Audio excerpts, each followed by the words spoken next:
Thank you so much for joining us today for the Pastor's Potluck Podcast. Here on the Pastor's Potluck, it's similar to a normal potluck where you might get something that you want and there may be something that you just want to pass up altogether. And that's okay. There's something here for everybody. Our goal here is to encourage you and maybe in the process entertain you. If you're ready, let's dig in. Getting them candies.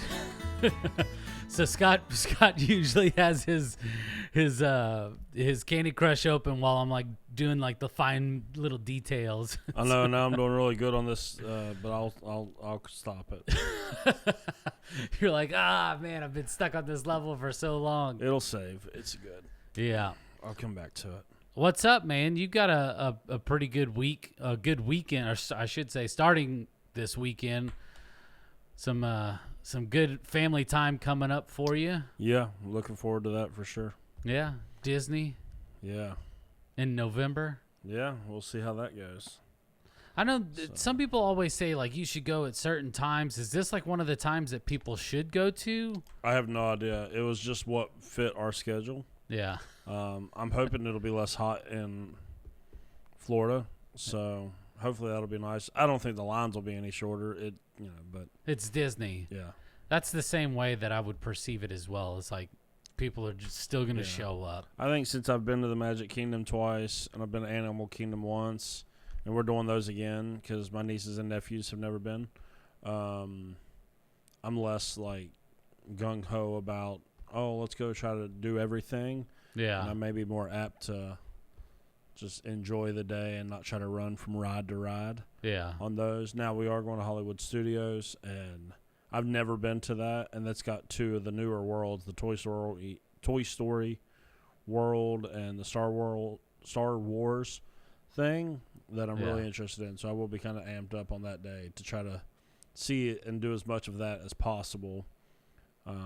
Yeah, I hear that Galaxy's Edge is pretty awesome, the little Star Wars exhibit or whatever that they've got. It looks really cool. I mean, if it's anything like when we were at Disney pre-COVID, we went to Animal Kingdom and saw Avatar. Yeah. If they've done it anywhere near what they did for Avatar, which that whole little area in Animal Kingdom is ridiculous. It's so good. Yeah. Then, I'm sure the Star Wars thing is going to be awesome. Now, are y'all going to do the Harry Potter thing? It's at Universal. Universal Studios. We like to, but we're not going to. We still have never done that because Megan and I both really like Harry Potter. Olivia really likes Harry Potter, but it just didn't fit into the schedule, timeline, or the budget this go around. Universal is very, very tricky. Well, maybe not tricky, but very wise in how they did this Harry Potter thing. They made 2 parts of it to go in each of their theme parks that require separate admission. So if you want to see all of it in one day, it doubles your admission price. Oh, that's the pits. Yeah, so if you only go to one of the parks, you can only see half of the Harry Potter world. And it's connected by the Hogwarts Express, so you don't get to ride the train, you don't get to see the other part of Harry Potter world if you don't buy the more expensive ticket, which literally it is double how much you pay for one day. And they probably got it set up to where like they've got equal amounts of good parts. Oh yeah, and either one. There's rides in each of them. There's something that you would want to see in both sides. So I mean, it was very good business decision for their part. Yeah. But for families that would like to go and enjoy stuff like that, it does make it a little bit challenging. Yeah, greed and jealousy makes me shake my head. And speaking of jealousy. Yeah. Let's get to the topic that we're going to talk about today. Right into it, yeah. Yeah, right into it. Not the last time that we were on, but we were in a series a couple episodes ago, Scott and myself, going through the lineage, the genealogy of Jesus and all these families or individuals that are amazing stories of their own, but they're all connected to, and they're all leading towards Jesus. And so the last time that we were on, we talked about Jacob and his life and the trials that he went through, all that God had like walked him through and spared him and kind of revealed to him, and living out the label that God gives you and not the label that the world places on you, which is an incredible episode. I really encourage you to go back and listen to it if you haven't listened to it. But Jacob had to marry the sister of the love of his life, and then he had to stay with her for a while before he can marry the love of his life, and she started having kids before he could marry Rachel. And we talked through all of that. But the product of one of those relationships with Jacob and Rachel, were one of his children was Joseph. And so just to kind of set this up a little bit better, so Jacob and Leah are having all these kids. Jacob and Rachel, they have 2 or 3 kids by themselves as well. So there's a total of 12 boys, and I want to say there's only one daughter that's mentioned out of this whole the whole lot, but just safe to say that there was probably more. Yeah, and by way of clarification, Joseph isn't in the lineage of Jesus, but he would be in like the extended family, right? Because it's one of Joseph's brothers who will actually be in the direct lineage of Jesus. So, so he would be like an extended family in that sense. So we're not following strictly, like, so for you Bible nerds like me, like, don't go and, oh, well, Joseph isn't in the genealogies. Well, we know that. He's in the same tree. Yeah, he's in the same general family, even though it is one of Joseph's brothers, one of the 12 brothers that you just mentioned, that actually the line of Jesus will actually come from. Yeah. So just by, the way no one dings us up saying, oh, Joseph's not in the lineage of Jesus, we know that.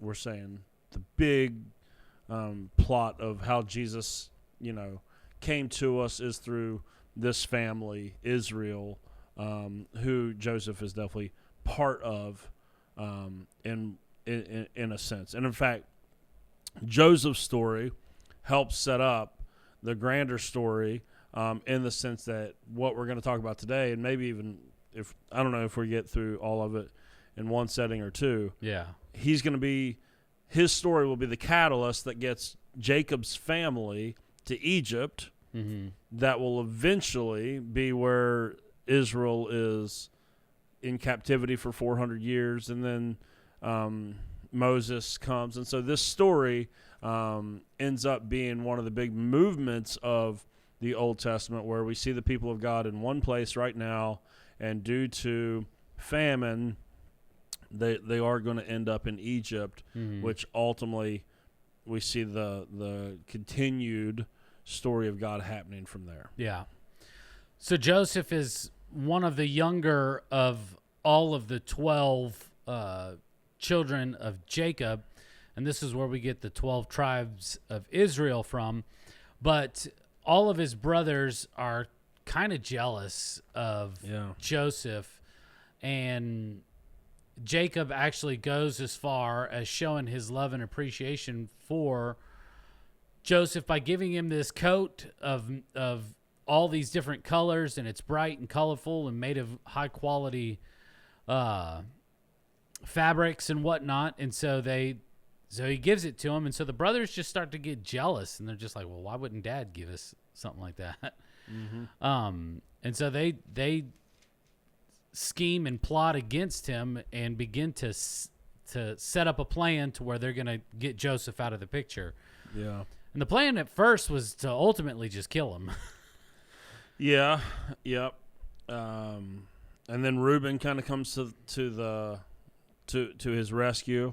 I was telling Jared, I've preached from Joseph, but there are probably people that are really smarter than me that retain everything they've ever studied. Yeah. But for me, when I pass on to something new that I'm studying, I don't fully empty my brain of what I've learned. Yeah. So I'm not like, I can talk about Joseph, but I may not know all the details. Like if you were to ask me right now about the book of Revelation, I could sit here and talk for hours upon hours upon hours without looking at anything. Whereas that's why I've got my Bible in front of me, because I'm like, all right, let's not mess up this basic story of Joseph, just because this has not been the area of my study for the last couple of months. But yeah, so you get Reuben steps in and actually saves him, and he's kind of the one that comes up with this idea like, hey, let's not kill him. He's probably worth more alive if we actually sell him. So they kind of, that whole story comes about, and Joseph ends up in a pit. Yeah. And again, this ultimately leads to this grander story of how Joseph gets to Egypt, and so they get this band of people coming through, and they sell their brother into slavery because, and there's a sense in which if you look at, how Joseph dealt with his brothers, he does seem a little arrogant. Like in chapter 37, when he's telling them about his dreams, like I don't know that any of us would like our siblings to come up to us and be like, hey, listen, one day you're going to worship me.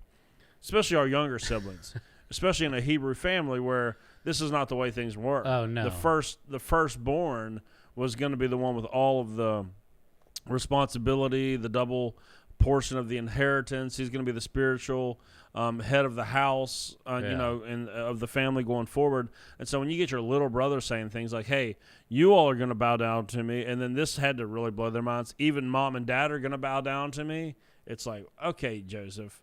Like, yeah, that's a major unheard of. Yeah, it seems pretty arrogant, and so there's, I'm not advocating for murder or selling your brother into slavery, but I'm gonna guess that some of you all can be like, oh, yeah, he was kind of maybe a difficult person to deal with. Yeah, because I'm gonna guess because this happened early on in his life, he was not quite mature enough yet to give this information to his brothers and family in a way that didn't like reek of like young arrogance.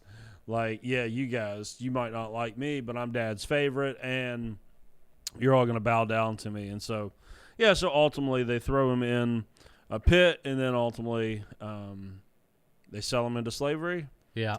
And so that's kind of how we go from where we started with Joseph, and now he is on his way to Egypt. Yeah. And he will get sold to a man named Potiphar. Yeah. Who is a high-ranking official in Egypt. Yeah, that's all that's mentioned about him. Yeah.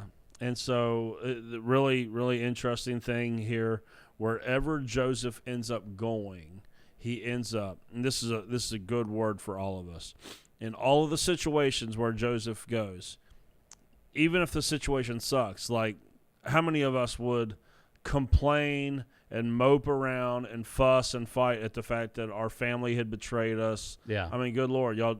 I mean, we do this on Facebook like every day. Yeah. Every time somebody betrays us, let's have a pity party and all this, and then it like takes us out of the game for a couple days, a week, a month. Some of y'all maybe even 5, 10, 15 years. You're still hurting because somebody hurt you back in the day. And Joseph never did that. Mm-hmm. He always went and just rolled with the punches, trusting the Lord. And so when he gets to Potiphar's house, he doesn't sit there and mope and whine about the fact that he's a slave now, where he used to be dad's favorite, and now he's, the low man on the totem pole. He doesn't do that. And instead, he goes and he overperforms. He goes above and beyond and becomes, second in command of Potiphar's house. Yeah. So he makes the most of it.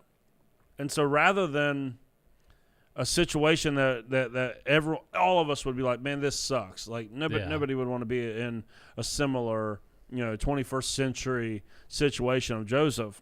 Although all of us have probably experienced that in some way or another. Maybe we haven't been sold into slavery, but we know what it's like to be stabbed in the back, somebody talks bad about you, somebody breaks your trust, or maybe you just end up in a bad situation where you lose a job that you really like and you end up in a job that you don't like as much, or whatever that trial is.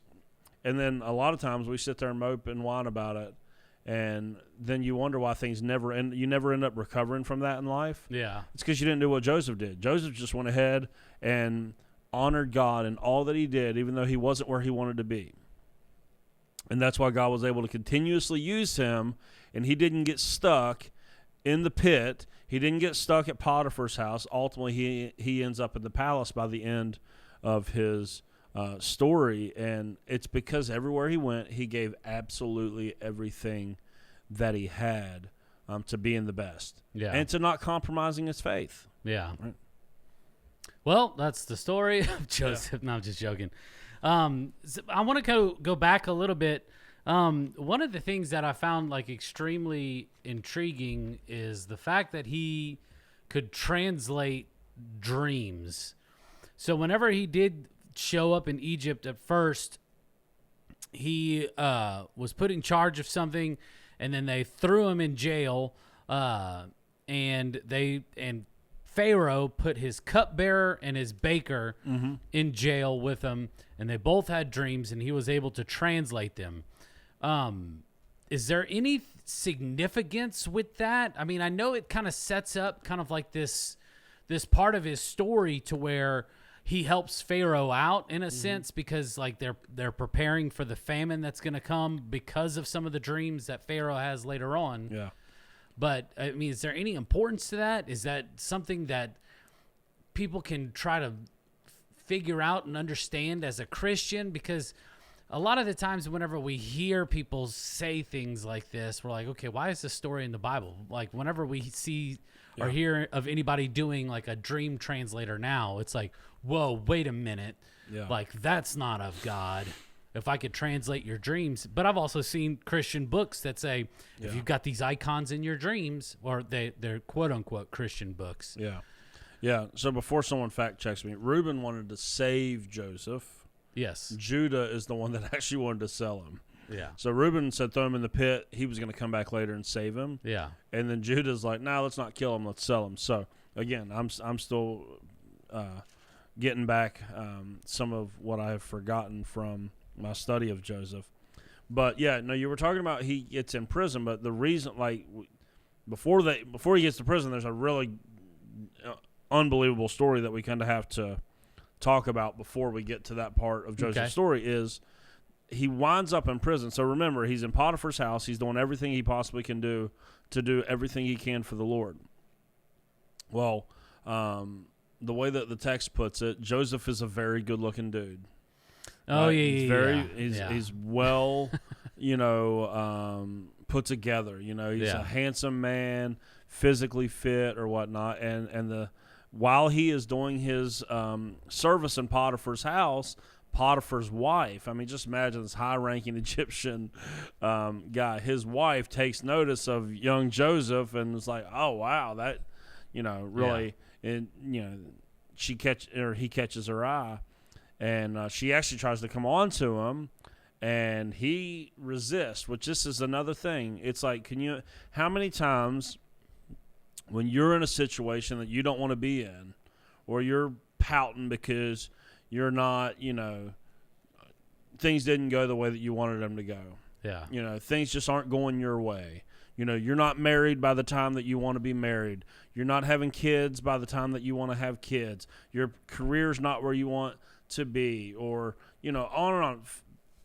Put yourself in Joseph's situation, whatever your story is. Yeah. How many times do you want to compromise when you're in that situation and go like, every single time? Like, who cares what I do? Yeah. Who cares what I do? Because I'm already in slavery. I'm not where I want to be. Things are already bad. So why not? So like, if you go and put yourself in Joseph's situation, and this rich, powerful, probably good-looking lady tries to come on to you, there's a sense in which a lot of us would go, well, I'm just going to give in to that because, who cares? Yeah. Right? Who cares? Like, my life is already a disaster. Yeah, I don't want to be here because I don't want to be here anyways. My family, sold me and all that other stuff. But yet, Joseph, not only does he work hard, he keeps his morals and rejects this lady. It says that he ran away and he was like screaming and causing like this big commotion. Yeah. So, and like, so they were like, she grabs his like cloak or tunic off of him.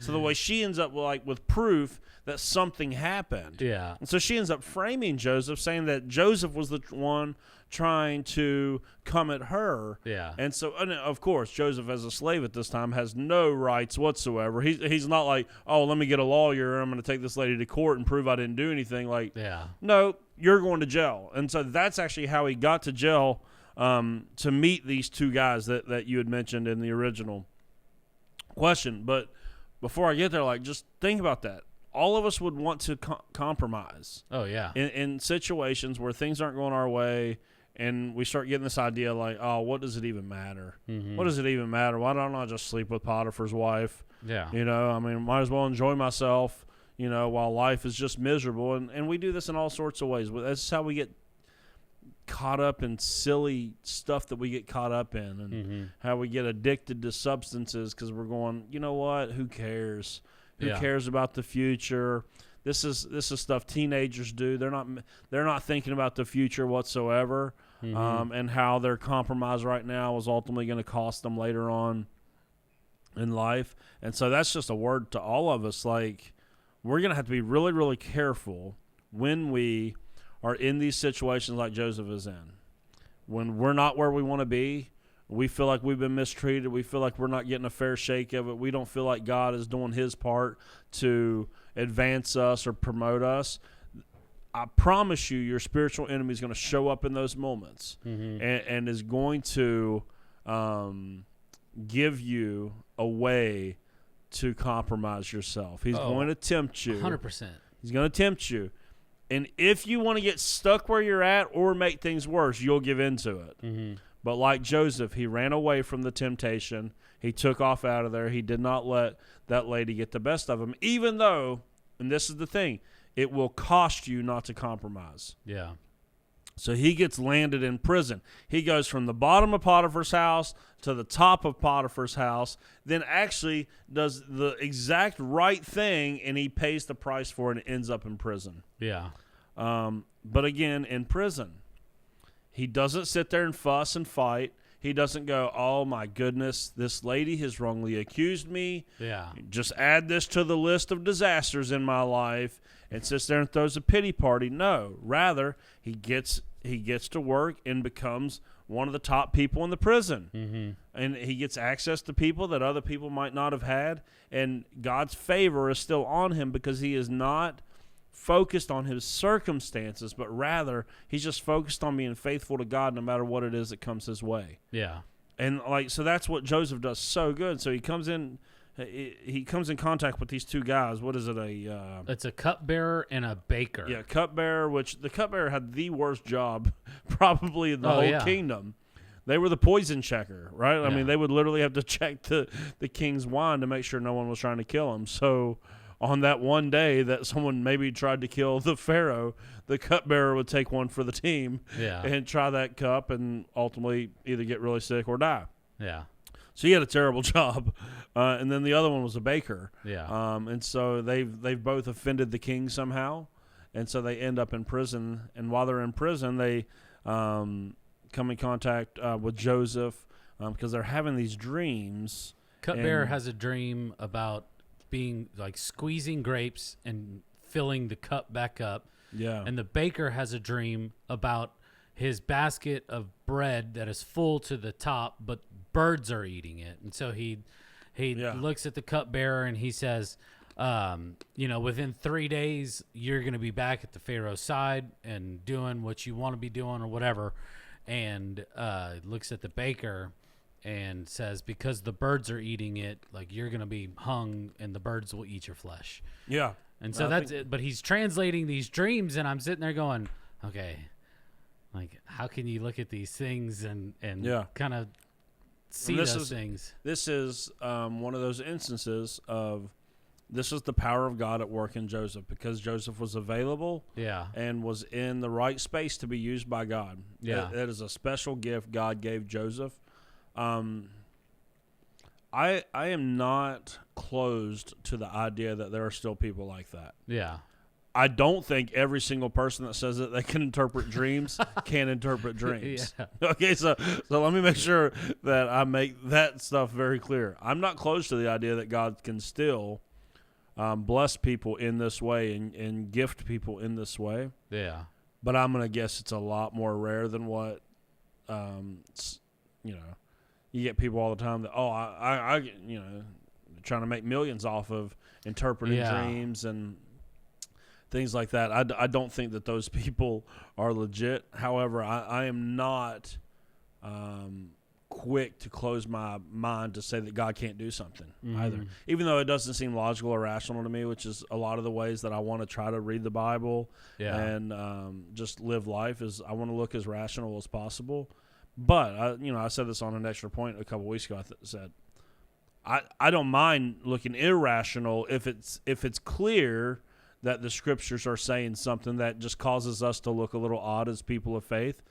So I'm not close to the idea that God could still have someone that can interpret dreams. I do think that you just have to use really good discernment. Yeah. In that, it's okay. You're a worship leader. This would be a good example. Not everyone who says they can sing can sing. Oh, yeah, for sure. Right? 100%. Right. And so not everyone who says that they can interpret dreams really can interpret dreams, especially if there's money on the line. And these people that go and, call this hotline or come to my house, I'll do a quick reading for you or whatever it is. Like that, that's demonic. Demonic thievery. Yeah, I mean it's stealing from you and deceiving you at least. Yeah. It's demonic occult activity at the absolute worst. Yeah. But do I think it would be my way of looking at the world, even though I want to be rational as much as possible, that if this is my rational thought, if there's a God who created everything, whose son died and rose again, yeah. I think that he could gift someone to interpret dreams. Right, Yeah. so that actually becomes a more rational thought than the fact that there's nobody that can interpret dreams anymore. Yeah. I think that God has better ways now because we have the Word and we have the Spirit within us to communicate to us. Yeah. But I know a guy that got saved at this church because of a dream. Now, he didn't necessarily get it interpreted, but he does feel like God spoke to him in a dream, and that next Sunday, he couldn't wait for the response time. He came up, he told me about the dream and said, I got to get saved. So, again, I'm not going to sit here and say, okay, did that guy just have a weird dream and then thought God was saying something and then it had a really good I don't know. But I think God has better ways than dreams now to speak to us because of the Word. Yeah. And because of the presence of the Spirit in our life. But I don't think we should be closed off to that stuff either, but I do think that we should be incredibly wise. Yeah. Right? And so, and when it comes to Joseph, he gets these dreams right. Because it's like what we've been talking about in the Leaving Behind, Left Behind series. Yeah. If Joseph says he can predict dreams and then predicts them and gets them wrong, he can't predict dreams. Yeah. Right? He's not a dream predictor. Just like if you have a false prophecy or a prophecy and it doesn't come true, you're a false prophet. It doesn't take 10 misses. It's one miss and you're not a prophet. Yeah. If you say something's going to happen and it doesn't, you can't be trusted.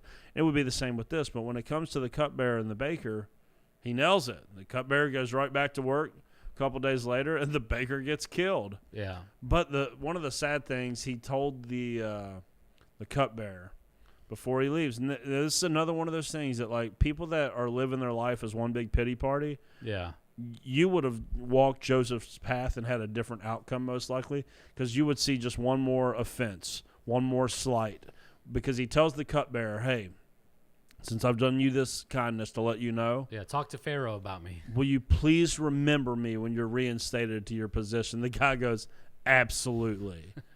And then I was just looking down here. It's 2 years. 2 full years later.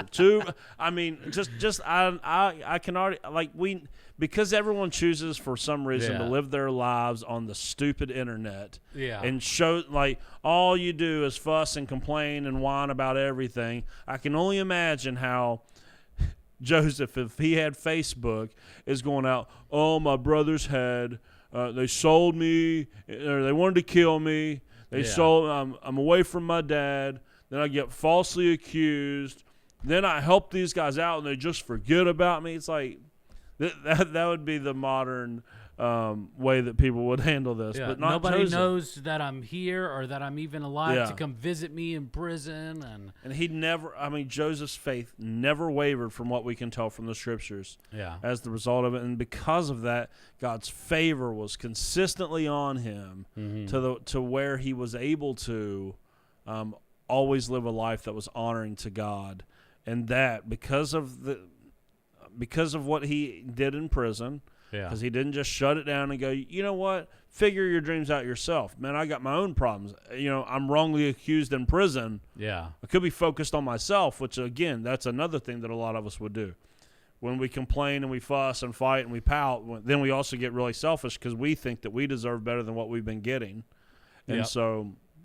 but then when you do that, you miss the opportunity that might be your very way out of what got you into this, of how you got into it in the first place. When you go and decide to be selfish rather than focusing on others, someone else might have the key to let you out of where you've been, but you're going to miss it because you're too focused on yourself. Yeah. Right. And so he helps the cupbearer when he's in prison. He doesn't have to do this. Like, he could just throw his hands up and be like, you know what? God, you don't seem to be with me, so I'm done. Yeah. And he chooses not to do that. And he ends up finding a way out, as we're going to find out. Are we going to go all the way through Joseph, or are we going to... what time is it? Yeah, we got enough time. Oh, yeah. Yeah, so that's chapter 41 in Genesis is going to be the next thing that we need to cover then. Yeah, so 2 years pass by. Pharaoh starts having dreams about 7 really thin cows beginning to consume 7 fatted cows, and 7 ears of corn starting to eat 7 like really plump ears of corn. I think that's what it was. Was it corn or wheat or one of those two? Heads of grain. Heads of grain. And so and so he starts telling everybody, and then the cupbearer was like, wait a minute, I know a guy. Yeah.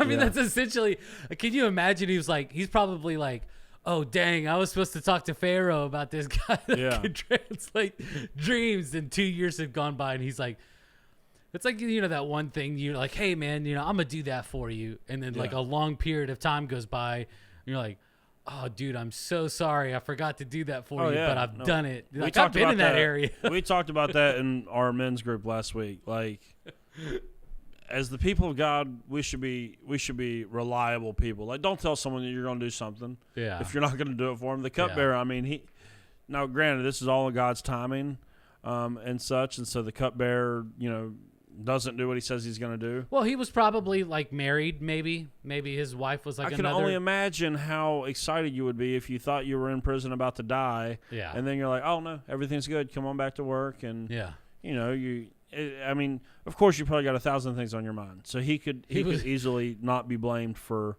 what took place, but well, he was probably extra tasting the wine for poison. Yeah. So, you know what, yeah, Pharaoh owes me after, because it says that he offended. Yeah, I need Pharaoh, to taste that a little bit more just to make sure there's no poison. I do that with my kids, like whenever they get something like really good to drink, like a shake or something from McDonald's or whatever. I'm going, hey, let me check that for poison really quick. That was me. That's last night. Last night was trick or treat. When we're recording this is on a Tuesday morning. Yeah. Last night was trick or treat.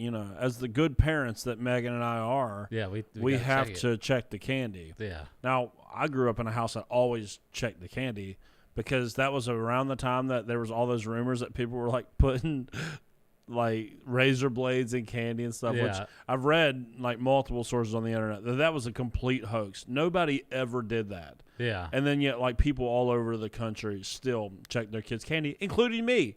Yeah. But now I will tell you a little of it, actually a lot of it is just completely me and Megan going through finding out what we want. Yeah.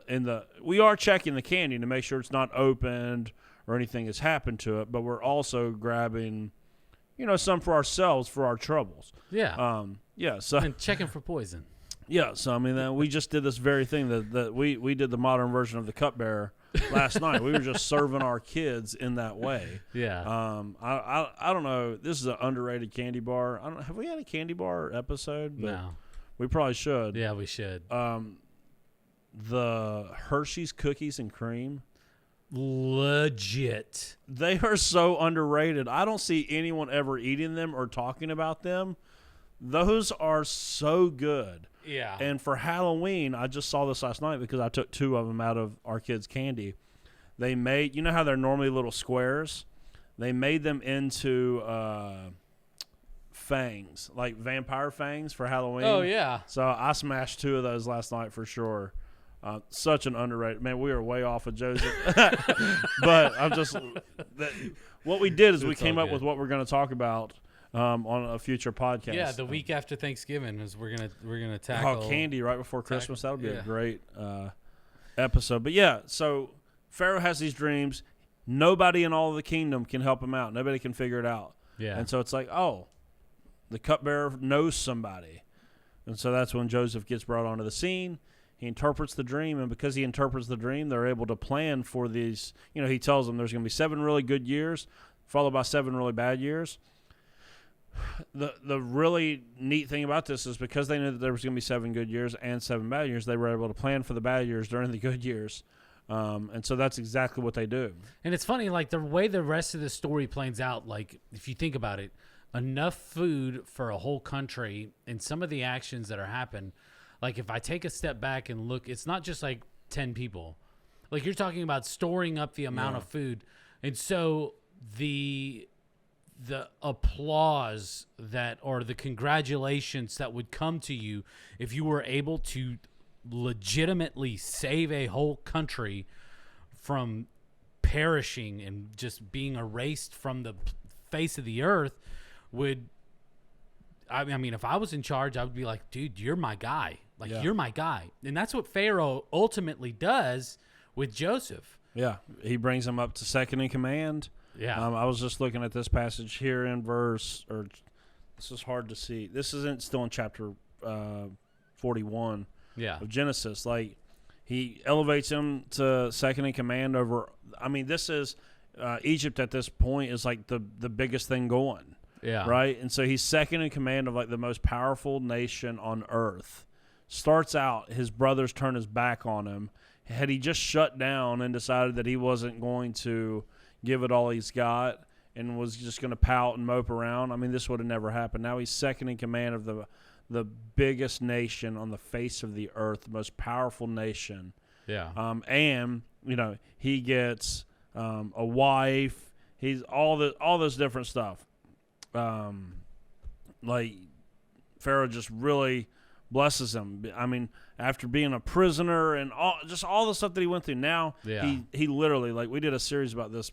Gosh, I bet you it's been 6 or 7 years ago now, where it was called From the Pit to the Palace, and that was Joseph's journey. Like, he literally starts out in the pit and ends up in a palace. Yeah. And the most beautiful thing of that story is the grander thing that we see happening in Joseph's story. Yes, this moves along the story of redemption as far as the Israelites go, but it's also a picture of the gospel itself. Because just imagine, Joseph is presumed dead. When he is seen as the second in command of this mighty nation, it is a resurrection of sorts. So Joseph is a picture of Jesus as well. Yeah. Where he looks like he's down and out. He looks like he's finished. It looks like evil has triumphed. Yeah. Boom. No, there's someone, like, he's come back to life in a sense. Yeah. And so it's this picture of Jesus. And through what Joseph does, he saves all of these people. Yeah.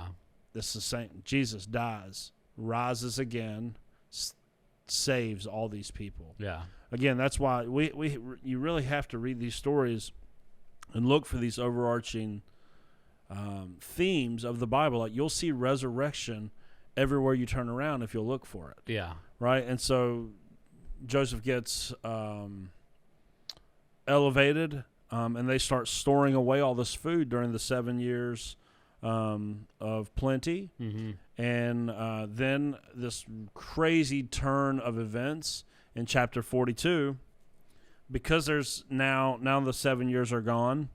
Now there's this great famine everywhere. Yeah. And it wasn't just localized to Egypt, it doesn't look like, because it was it was like the surrounding areas. yeah, because Joseph's family, who does not currently live in Egypt, is being affected by this. And so Jacob, Joseph's father, who presumes that Joseph is dead, sends his brothers to Egypt, because Egypt is the only place that has food at this time. Yeah.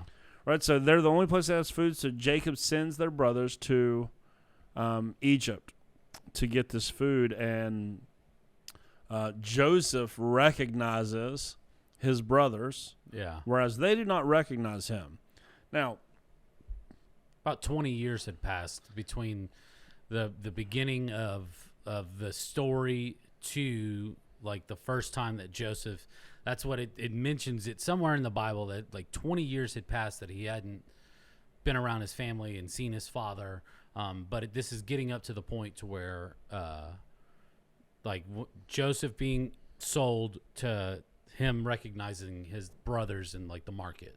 So yeah, so it's I mean that whole thing is crazy, because now you may turn around and go like, well, why didn't his brothers recognize him? Well, just think through that practically speaking. Yes, it's been a little while, years. Most people aren't looking for dead people. No. You know, like if you presume someone's dead or has been sold into slavery and they don't know that his ultimate destination is Egypt. Yeah. So, like, they're not looking for him. But there's also another similarity between the story of Jesus. After Jesus' resurrection, the people that were closest to him at different times could not recognize him. Whatsoever. But the other reason, and this is probably the most obvious reason why they didn't know him, well, the Egyptians dressed and did different things hygienically than the Hebrews would have. So they're not looking for, like, their brother who, like, grew up with them and would have dressed like them and had the beard like them and all this. Like, he's now Egyptian Joseph. Right? He's in, like, fine linens and probably, has his hair done in the style that the Egyptians would have, and his face would be taken care of differently than the Hebrews. And let's face it, if you're second in command, you're probably going to be eating a little bit better than most people as well. So he's not going to look like Jewish Joseph anymore. Yeah. He's going to look like Egyptian Joseph. So in addition to all these other reasons, like time passing by and such, that they don't recognize him, it's also because he literally is. I mean, he's not going to look like the boy that they threw into the pit whatsoever. So they come and they're asking for grain. So this is so fun. It's such a turn of events. It goes like, the very people that did you wrong are now the ones that need your help. Yeah. Which, again, this is why you have to see Jesus and Joseph. The very people that did Jesus wrong are the very ones, and that includes me and you, are the very ones who rely on him for absolutely everything. Yeah. And so they have to come. After doing him wrong, they are coming, and the whole irony of it, they don't know that they're asking their brother for this food. And so this is probably where the story gets hard for me to remember all the finer points of the details. But he loads up their sacks, and he puts their money back. Yeah, he puts the money back into it. Yeah. And does he put a cup in? So the first time he just gives them the grain, sneaks the money back in, and so whenever they get home, the dad's like, you didn't pay for this. Like, y'all need to go back. They're going to kill us. They're going to find out, like, that we didn't pay for it. So they go back. That's right. And they're like, look, we're so sorry. Like, we don't know what happened. And so Joseph's sitting, he's like, oh, don't worry about it. He's like, well, can we get some more grain? And so what they do is they double up the grain. He sneaks the money back in there, and then they get back home, and they're like, what in the world is going on? We still have our money, but we have double the food. Yep. And so it's like the third time he puts the silver cup, because he's wanting them to realize, like, something else is happening. Something else is at work here. And so he puts his like a silver cup that belonged to him. And then as they're headed back, he gets his workers to stop them and search all their stuff, And then they find out, like, dude, you got the number 2 guy's cup in your luggage. Like, what are you doing? Yeah. And so, they start begging. And so he's like, I'm going to put y'all all in prison. I'm going to enslave y'all. And so they look at the dad, and I think this is where it gets fuzzy for me, too. I don't know if the dad's with him the third time or if he's going back. No, but they're he's gonna, not. But they're going to enslave the whole family. And so I think they're maybe going get the dad, or they're going to, because the dad's ultimately in charge. When all of this plays out, Joseph is ultimately going to tell his brothers to go back and get his father and all their possessions, because they're going to ultimately end up moving to.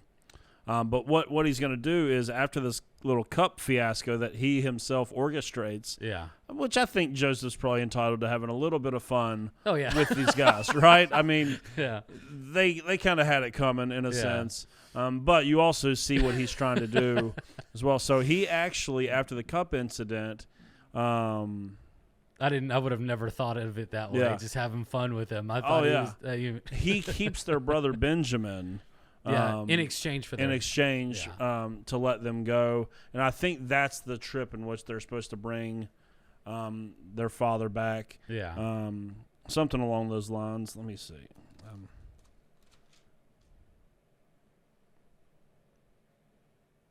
46 there. Oh yeah, so 46 is when that. But it's after that cup thing that Joseph finally reveals to his brother. Oh, that's what it was. Wasn't Benjamin the young one? Didn't he not go the first time? Yes. And so he demanded that they go and get him. Yes. Or something like that. Yeah. Yeah. He was standing in place of his father. Like, he was like, don't imprison or don't put my father into slavery. Like, I will do it. That's what it was. Yeah. Because his dad was 20 years older, and so he's probably getting frail and brittle. Yeah. So Joseph ultimately ends up revealing who he is to his brothers. There's this big reuniting, and then ultimately Jacob comes to live in Egypt. They settle down in a certain land, and everything's great. But I think the whole point of the story really ends up being talked about in Genesis 50. Is it Genesis 50 where it says? I think it is.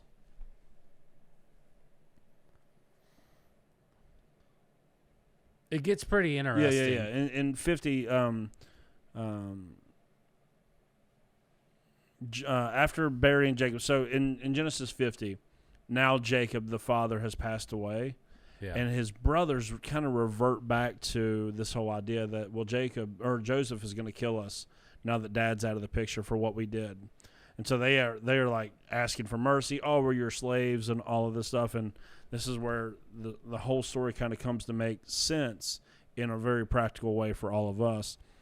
Joseph replies in verse 19, "Don't be afraid of me. Am I God that I can punish you?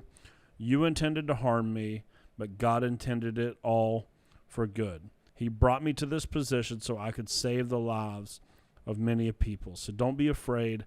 I will continue to take care of you and your children." So he reassured them by speaking to them kindly.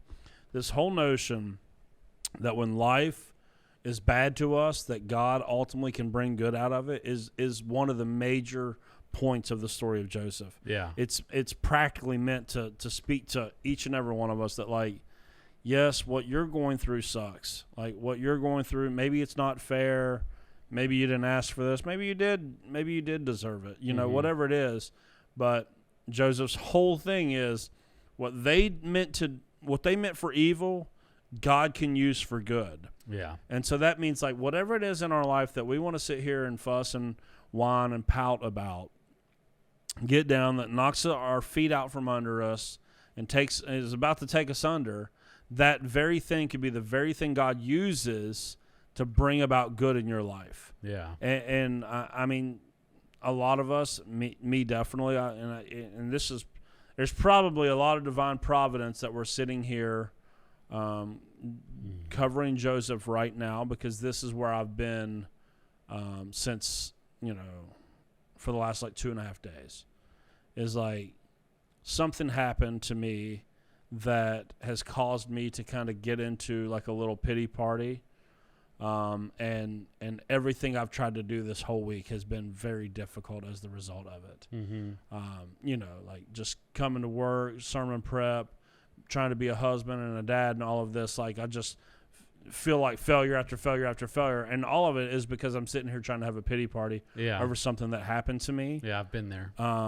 And so there's probably a good reason why Cheryl's not on the podcast this week and I am. And I'm sitting here trying to tell you all not to let this happen, because I'm sitting here experiencing it right now. Like I have to be reminded in a moment like I'm in right now. And when I'll be in this situation again in my life, someone will do something to me. I'll feel slighted. Someone will talk poorly of me.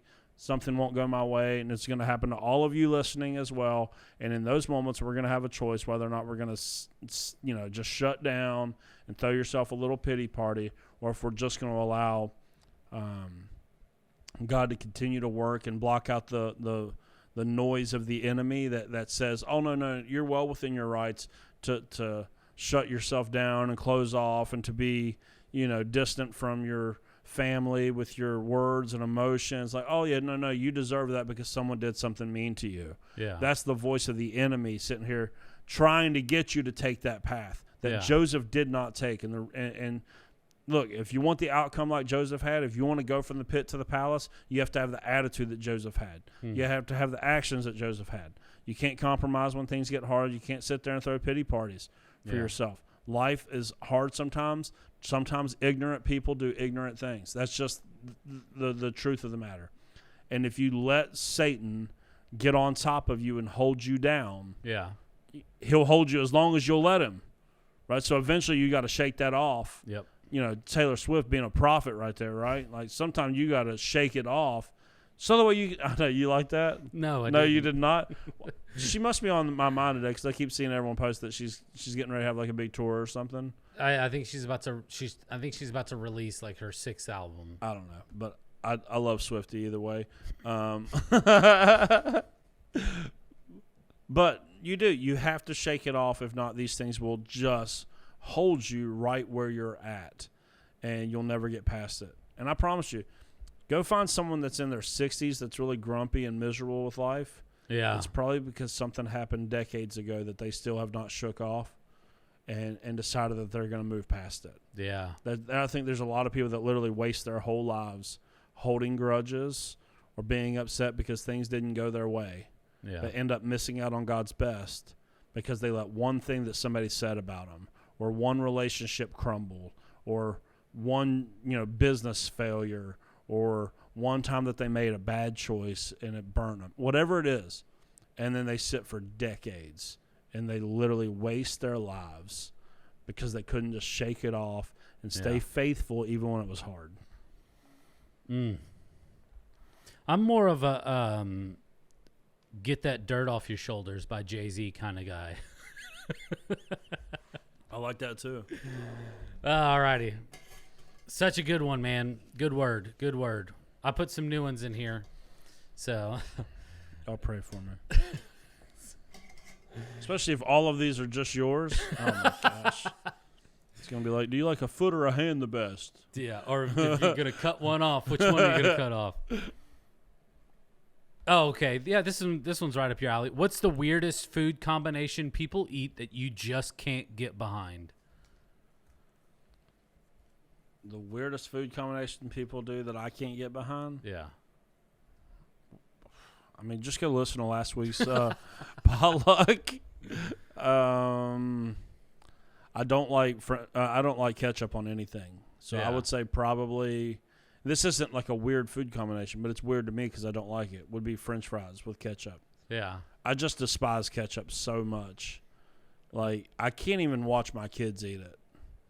Like, when they were really little, like, let's say 2, 3, 4 years old, and they're, you're eating and you're messy, and they would get it all over their face and their hands.